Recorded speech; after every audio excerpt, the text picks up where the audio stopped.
हो. पण तुम्ही बोलता स्टार्टला काही ते बोलतात नाना बोलत आहे. नानाभाऊ, दाभोळकर खून प्रकरणाचा 11 वर्षानंतर निकाल आलेला आहे. दोन जणांना शिक्षा झाली, 3 निर्दोष मुक्तता झालेली आहे. तरी दाभोळकर कुटुंब या विरोधात उच्च न्यायालयात जाण्याच्या देखील तयारीत आहे.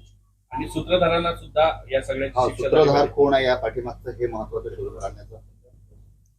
बघा, या प्रकरणामधला जो वेळ लागला तो निश्चितपणे त्रासदायक आणि क्लेशदायक होताच.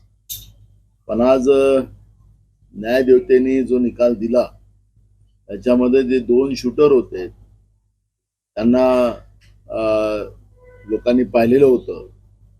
त्या दोघांवरच आज त्यांना जन्मठेपेची शिक्षा त्या ठिकाणी झालेली आहे, असा निकाल आलेला आहे.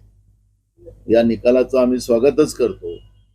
पण याच्या मागचे जे सूत्रधार आहेत, डॉक्टर तावडे आणि त्यांची पूर्ण टीम, ते याच्यातून त्यांना निर्दोष मुक्तता दिलेली आहे. मी आणि त्यांचे कुटुंबीय दाभोळकरांचे सुद्धा या गोष्टीची सहमत असतील की हे प्रकरण एवढं साधं नाही आहे.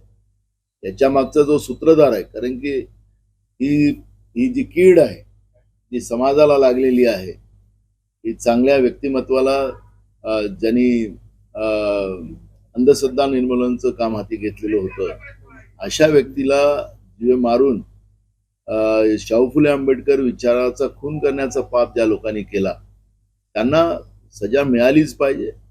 आणि म्हणून कुटुंबाचे लोक हायकोर्ट आणि सुप्रीम कोर्टाचे दरवाजे त्या माध्यमातून ठोकवणार आहेत. आम्ही त्यांच्या पाठीशी आहोत आणि निश्चितपणे आजचा निर्णय, त्याची सुरुवात जी झालेली आहे, त्याचं स्वागतच आम्ही करतो.